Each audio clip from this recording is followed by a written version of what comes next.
ಕನಸಲ್ಲಿ ಪೂರ್ವಜರು ಕಂಡರೆ ಅದಕ್ಕೇನು ಅರ್ಥ ಗೊತ್ತಾ? ಕನಸಲ್ಲಿ ತಂದೆ ಕೈ ಚಾಚಿದರೆ, ಕನಸಿನಲ್ಲಿ ಮೃತ ತಂದೆ ಅಥವಾ ಪೂರ್ವಜರು ಏನಾದರೂ ಕೈಗಳನ್ನು ಚಾಚುತ್ತಿರುವಂತೆ ನಿಮಗೆ ಕನಸು ಕಂಡರೆ ನಿಮ್ಮ ಜೀವನದಲ್ಲಿ ಸಂಭವಿಸುತ್ತಿರುವ ಸಮಸ್ಯೆಗಳಿಂದ ಅವರು ತೊಂದರೆಗೀಡಾಗಿದ್ದಾರೆ, ಅವುಗಳನ್ನು ಪರಿಹರಿಸಲು ಬಯಸುತ್ತಿದ್ದಾರೆ ಎಂದರ್ಥ. ತಂದೆಯವರು ಕನಸಿನಲ್ಲಿ ಏನಾದರೂ ಕೇಳಿದರೆ, ಕನಸಿನಲ್ಲಿ ಪೂರ್ವಜರು ಏನನ್ನಾದರೂ ಕೇಳುವುದನ್ನು ಕಂಡರೆ ನೀವು ಬ್ರಾಹ್ಮಣ ಅಥವಾ ನಿರ್ಗತಿಕರಿಗೆ ಅಡುಗೆ ಮಾಡಿ ಉಣಬಡಿಸಬೇಕು. ಹೀಗೆ ಮಾಡುವುದರಿಂದ ಸಮಸ್ಯೆಗೆ ಮುಕ್ತಿ ಸಿಗುತ್ತದೆ. ತಲೆಯ ಬಳಿ ತಂದೆ ನಿಂತಿದ್ದರೆ, ಕನಸಿನಲ್ಲಿ ಪೂರ್ವಜರು ತಲೆಯ ಬಳಿ ನಿಂತಿರುವುದನ್ನು ನೋಡಿದರೆ ನಿಮ್ಮ ಜೀವನದ ತೊಂದರೆಗಳು ಕಡಿಮೆಯಾಗುತ್ತವೆ ಎಂದು ನೀವು ಅರ್ಥೈಸಿಕೊಳ್ಳಬಹುದು. ಅದೇ ಸಮಯದಲ್ಲಿ ನೀವು ಪಾದಗಳ ಬಳಿ ನಿಂತಿರುವುದನ್ನು ನೋಡಿದರೆ ನಿಮ್ಮ ಜೀವನದಲ್ಲಿ ತೊಂದರೆಗಳು ಇರುತ್ತವೆ ಎಂದರ್ಥ.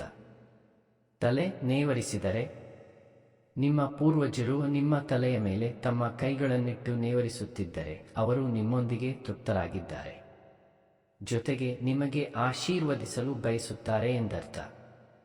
ತಕ್ಷಣ ಕಣ್ಮರೆಯಾದರೆ, ನಿಮಗೆ ಬೀಳುವ ಕನಸಿನಲ್ಲಿ ಪಿತೃಗಳ ಕಂಡು ತಕ್ಷಣವೇ ಕಣ್ಮರೆಯಾದರೆ ಅದರ ಬಗ್ಗೆ ಹೆಚ್ಚು ಗಂಭೀರವಾಗಿ ಚಿಂತಿಸುವುದು ಉತ್ತಮ.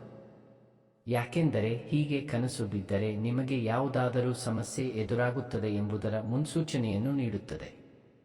ಅದಕ್ಕಾಗಿ ನೀವು ಸಿದ್ಧರಾಗಿರಬೇಕು, ಇಲ್ಲವೇ ಪರಿಹಾರವನ್ನು ಮಾಡಿಕೊಳ್ಳಬೇಕು. ಕನಸಿನಲ್ಲಿ ತಂದೆ ಕೋಪಗೊಂಡಿದ್ದರೆ, ನಿಮ್ಮ ಪೂರ್ವಜರು ಅಪ್ಪ ಕೋಪಗೊಂಡಿರುವಂತೆ ಕನಸು ಕಂಡರೆ ಪಿತ್ರಾರ್ಜಿತ ಆಸ್ತಿಗೆ ಸಂಬಂಧಿಸಿದ ದೊಡ್ಡ ನಷ್ಟವನ್ನು ಸೂಚಿಸುವುದಾಗಿದೆ.